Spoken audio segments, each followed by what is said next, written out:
Hey, what's going on YouTube? It's Pyromancer here, and welcome back to my channel. Hope you're having a wonderful day, morning, afternoon, evening, whatever time it is, wherever you are in the world. It's been a minute since I've on here, but I'm back. We're talking about Sylvanas, motherfucking Windrunner. There's gonna be spoilers in this video, so if you're not prepared for spoilers, I would highly recommend you leave this video now. Now that I've mentioned that, turns out the Rune Carver is the Primus. Shocker! Who would have ever known? Who could have ever possibly known? There's a reason when I made my video talking about who the Primus was, that it was full of sarcasm. With that being said, he's coming back, which is fucking rad. Can't wait to see the Rune Carver, full glory. His model has been data mined, so if you guys haven't seen it, I recommend you head over to wowhead.com. There's rumors of Denathrius returning, among other things, in the new raid, like Ner'zhul being present, and of course, the huge speculation, and probably most likely to happen, appearance of Arthas Menethil. But that actually kind of leads me into the discussion for today, because I want to talk about the Sylvanas Windrunner encounter from the Sanctum of Domination. So the interesting thing about the Sanctum of Domination, evidently it's a very important part of Torghast, the Sanctum of the Jailer himself, presumably. And throughout this raid, we're going to be fighting some really cool bosses. The Terragru, the Eye of the Jailer, which I have a whole video about.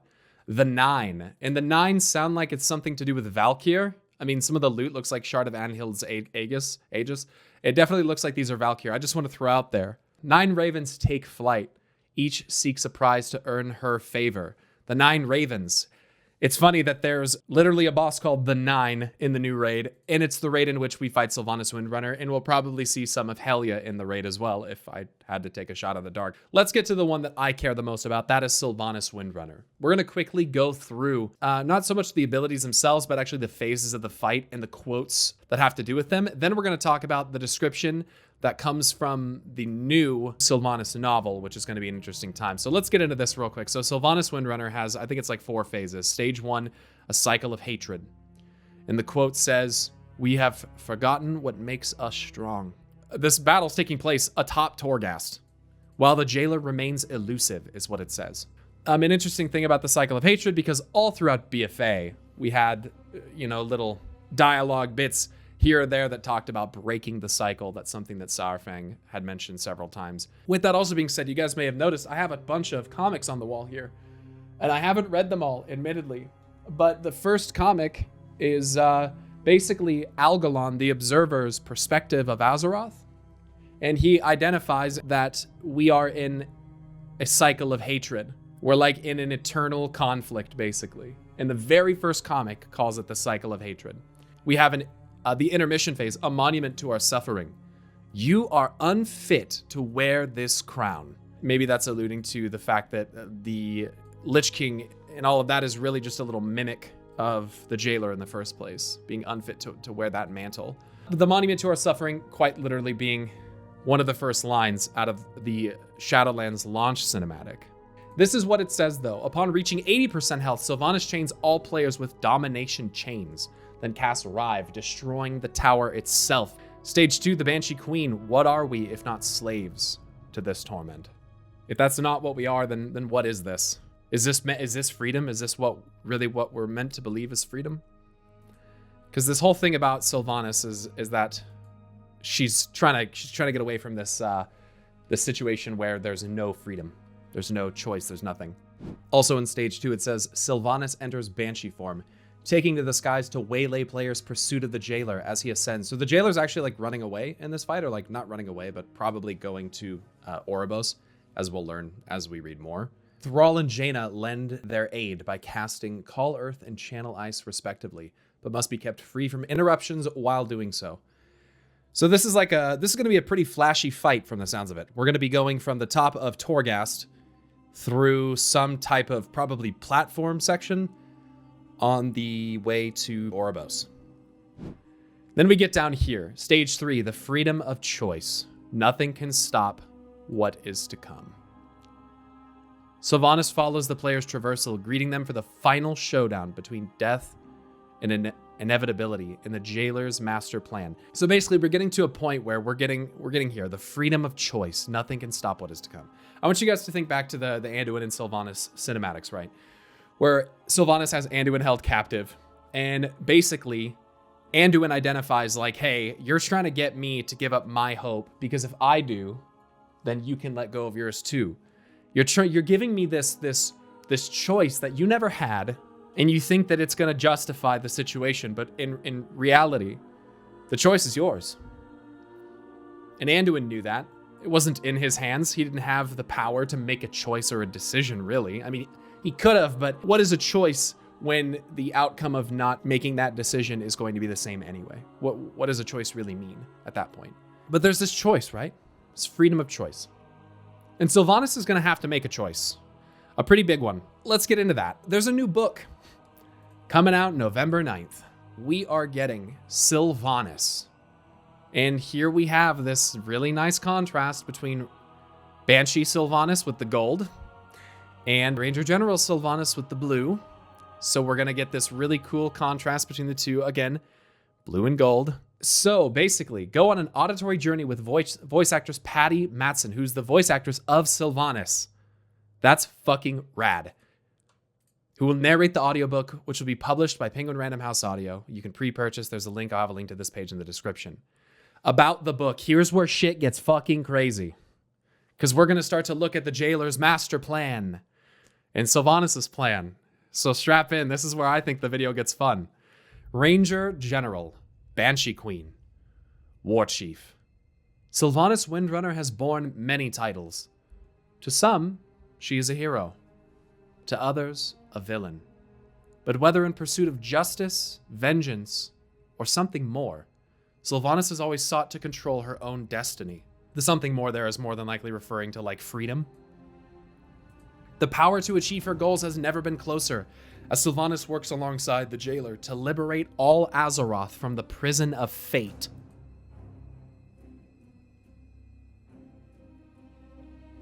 What? As Sylvanas works alongside the jailer to liberate all Azeroth from the prison of fate. Holy fuck, what a line. Her final task, secure the fealty of their prisoner, King Anduin Wrynn. To succeed, Sylvanas will be forced to reflect on the harrowing path that brought her to the jailer's side. So she's gonna have some self-reflection in this book and reveal her truest self to her greatest rival. Is her greatest rival Anduin Wrynn? Because if she's going to reveal her truest self to him via reflecting on the harrowing path that brought her to the jailer's side, that could be very interesting. Basically like a come to Jesus moment between Sylvanas and Anduin. And like I've said for a long time, if there's one person that can sway Sylvanas away from the darkness, it's probably Anduin Wrynn. But we'll see if that's how they want to go with it. Here, Sylvanas' complete story is laid bare. From the breaking of the Windrunner family and her rise to Ranger General, I can't fucking wait to read that, to her own death at the hands of Arthas and her renewed purpose in founding the Forsaken, to the moment she first beheld the Maw and understood the true consequences of what lay beyond the veil of death. But as her moment of victory draws near, Sylvanas Windrunner will make a choice that may ultimately come to define her. A choice that's hers alone to make. Holy fuck. So is she gonna go against what she's been doing? We don't know. I think that's what they're meaning to suggest, but I'm not sure. I'm not sure. Does she give herself to save Anduin Wrynn and that's the play? Does she set Anduin free? Does she betray the jailer? Does she give in to hope? Does she let hope into her heart? Does she ascend to become something more? Does she die? There's a lot of opportunity for what's going to happen, but it's saying it'll come to define her. I mean, some people's defining moments happen in their death, but I want to talk about this one line here. This is fucking crazy. The power to achieve her goals has never been closer, as Sylvanas works alongside the jailer to liberate all Azeroth from the prison of fate. Let me talk about this real quick. What is fate? It's something that's actually referenced in Warcraft a lot. It's referenced in fantasy generally a lot. And there's different ways to look at fate. Like some people see fate as similar to destiny or like prophecy and those types of things, right? So I just Googled fate, a power that is believed to control what happens in the future. The things that will happen to a person or thing, the future that someone or something will have. Here's the thing about fate. It's talking about the future. It's talking about things that are meant to progress in time. So it's basically saying like, there's a future laid out for you. And like, that's your fate. The path that moves forward through time is the fate that you'll follow and the fate that will lead you to meet your end, your inevitable fate. Here's the thing though, when it talks about liberating all Azeroth from the prison of fate, if fate is at all related to like destiny and like time and like the progression of everything, this I find rather alarming and insanely intriguing, because we have godlike beings in this game that have powers of time. Powers of time, and we've seen these individuals directly interacting with Azeroth. And I've said for a long time that Azeroth is in a prison. It is a prison. There's something wrong with it. Sylvanas has also identified this. And now it's talking about liberating all Azeroth in the prison of fate. Well, check this out. Fate being aligned to future and time in the way that I see it, and potentially even light, as someone in my chat has pointed out. This is what I see. We have a god of time as part of the Titan Pantheon who is quite literally in the world map of the game, directly interacting with Azeroth, doing something, maybe casting a spell, putting a barrier around it. We see this cloud shroud around the planet that I would assume Aman'Thul is probably placing there. And Aman'Thul is like the Titan god of time and potentially like light. Because I think light and time are fucking really closely linked together, but that's a different video.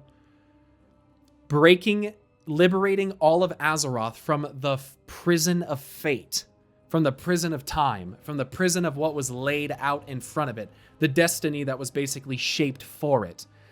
And there are destinies for certain individuals. I mean, think about Queen Ashara, the light of lights, she's called, destined to be great because of her golden eyes, which were linked to her soul. The same thing with Illidan, destined to bring about the end of the age of demons, the child of light and shadow. There is definitely destiny, and there's definitely fate. There's definitely plans and things that are laid out so that people like Illidan will follow them. Nozdormu, inevitable fate. And it seems like this all culminates in events known as things like the Hour of Twilight or Ragnarok or whatever you'd like to refer to it as. Here's the bad news. Time can be scary. And let me give you an example. So in alternate Draenor, when the Naru and Yrel come to basically subjugate the orcs that were left after the war, when they come, a Naru descends from the sky and uses a light spell called Blessing of Eternity that essentially locks the orcs in time magic forever. Let me ask you this. With Anduin being gone, who's watching Stormwind? It's Turalyon. And there's a lot of quotes that came out of BFA about things like, the Golden One claims a vacant throne. The crown of light will bring only darkness. Yikes. I can't imagine what would happen if we came out of the Shadowlands. Turns out the jailer and Sylvanas were right in trying to liberate Azeroth from the prison of fate. And it turns out that light forces have come from alternate Draenor like Yrel and the Naru. And Turalyon is probably not going to be resistant to the will of them coming over from alternate Draenor. And the light and life itself could be incredibly present on our planet when we come back from the Shadowlands, if things have changed. But what this means is that if they really are trying to like break Azeroth out of a prison, then that means that Azeroth has been in a prison the entire time. And that means that what Sargeras was doing has a completely different meaning, doesn't it?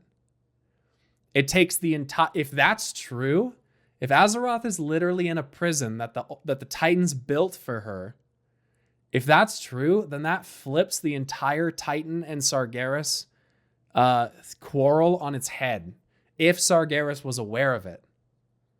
But here's the thing, Sargeras doesn't even necessarily have to be aware of it if the journal from the Dreadlords is true, where they talk about manipulating the Titans, showing them something that opposes their will for order, and they'll be consumed by their urge to eradicate it. That's either referring to Sargeras, or it's referring to the Titans being tricked into doing something that led them to fail. Azeroth being a literal prison, I don't think is terribly far-fetched at this point, man. There's a lot of evidence. Like, think about the fact that our sky is literally sundered. There is literally a barrier built in the sky that Sargeras shoved his sword through and weakened, and then that Sylvanas used an incredibly powerful whale combined with the power harnessed within the Helm of Domination to shatter the fucking sky. Our planet literally has barriers around it. It's why from space you can see Azeroth And you can see those worlds around it infested by gigantic plant life, but you can't see out. You can't, from Azeroth, you can't see out. You don't see Elunaria. You can see Elune and the Blue Child, but that's it. You don't see anything else. And some may ask, then, is the power that Aman'Thul put there as this barrier, is it a protection from other forces? Potentially. Potentially the barrier is supposed to be there. Maybe some of them are supposed to be present, but maybe some of them aren't. I mean, there are. Like, Uldum was hidden. Uldum was literally concealed by giant illusions of light. Shatrath was completely concealed, and the Exodar and the Draenei ships can travel through these barriers. Yes, they absolutely can. I'm sure that's how the Exodar got here. I'm sure that's how the Exodar... I mean, they travel using the power of light. That's what it all culminates to. If light is coming to take over Azeroth and the Jailer is trying to stop it, think about what is inevitable with the light. And keep in mind, we're going to be getting the Grimoire of the Shadowlands, which is going to be a broker's perspective on the cosmology of World of Warcraft, which is going to be immeasurably useful. So I can't wait till we get more of that. That could be where we find out that light and void are kind of a thing there. But inevitably, if Turalyon and the light and all these things take over and Sylvanas is right, and maybe the Jailer is right, inevitably the light is going to result in void. That's just the danger of it. Where the light fades, the void comes, and that's it. What are the exact motives of the Jailer? I'm not sure. But it seems like freedom of choice would kind of make sense, because all of the Shadowlands lacks any freedom of choice, right? Like, you're judged by the Arbiter, and then you go where you go. And go fuck yourself if that's not what you wanted. There's no choice. You don't get to choose where you go, who you serve, any of those things. With how the Shadowlands is supposed to function in accordance with the purpose. So if the Jailer sought to go against that in any capacity, especially if that system was only implemented because of the former presence of the Titans, which we know the Titans have been, at least in some capacity, connected with the Shadowlands. If that's the case, then it wouldn't be far-fetched to me that the Jailer is actually for freedom of choice, and because he's been like probably warped and drained because of his presence in the Maw, and the fact that he is most likely missing the sigil that I believe probably belongs in his chest. The thing inside the fucking Arbiter's chest is the Jailer's. Like, shocker, dude. You know what I mean? And he's probably going to turn back into what he looked like in the concept art that I had a video of way back. Like, that's probably what he's supposed to look like. In the way in which the Jailer acts when he's back at full power, we don't know. We don't know what that's going to be. So, I mean, after he gets presumably getting his sigil back and being freed, like, the whole plot could change, because if he's able to escape the Maw and escape Torghast and escape using these terrible things in order to survive, essentially, to like undo this terrible thing that's been done to the Shadowlands, seemingly, then he might be a completely different person. I think ultimately, I don't know if I really want to beat the Jailer. Like, it's like this master plan that's been like underway immeasurable amounts of time. We don't know how long this motherfucker's been trapped in the Maw like that. I kind of don't want us to win, because I kind of want to know, like, I'd kind of like to see what it is supposed to be. Then again, you could sort of say the same thing about Sargeras, right? You could sort of say the same thing about Sargeras. That was some alliteration there. You could say the same thing, right? Like, oh, maybe he's right and Fel is the answer. I kind of want to see what it's like, right? But maybe by the time that it's all done, it's not so good. So we'll see. But Sylvanas is insisting that there's like a system that's broken. The universe that we live in is flawed. It's the same thing that Sargeras said. Sargeras basically came to the conclusion that the universe was inherently flawed and decided to try to remedy its flaws on his own. And so it's interesting that Sylvanas is kind of seemingly going down a similar path, where she's basically saying the system is inherently flawed, it's unfair, and so that's where we're at. I don't want to beat the Jailer. I want to see what happens, man. Here's what I want. I want the Titans to send back Sargeras to finish the job. I want Lightforged Sargeras to come, and I want the Jailer to have to fucking face off against him, dude. Mega powered Jailer of Death versus like Paragon of Light sent to light fuck our planet by the Titans. And that's like the final showdown. Bam. Jailer wins, Sargeras is defeated, we free Azeroth, she wakes up, universe resets, the cycle's born anew, GG, no re, the game's over. So I hope you guys enjoyed it. I know you guys here on stream enjoyed it. If you guys did, please leave a like on the video, as I really appreciate it. It does help the video get more views. One of the biggest metrics that makes a difference on YouTube is people actually watching through the video. So you guys that have done that are amazing. If you haven't already, subscribe to my channel. I assume most of you here are, but I think it's about 50% of the viewers aren't subbed. So I'd love to have you guys. I like to just sit and have chats like this sometimes. This one was recorded live on Twitch. So pretty interesting little thing that we're doing here. If you guys don't know, I have a Twitter, twitter.com/pyromancersarg, where you guys can go follow me. I tweet kind of hinty lore stuff sometimes. And then lastly, Patreon, patreon.com/pyromancer. I appreciate you very much for watching this video. Thank you guys so much. Stay awesome. And until next time, I'll see you guys later. Peace. Drain it, twist it, bop it, flip it, hit it, kick it, bop it, slap it, suck it, stroke it, bop it. Swallow it, bop it.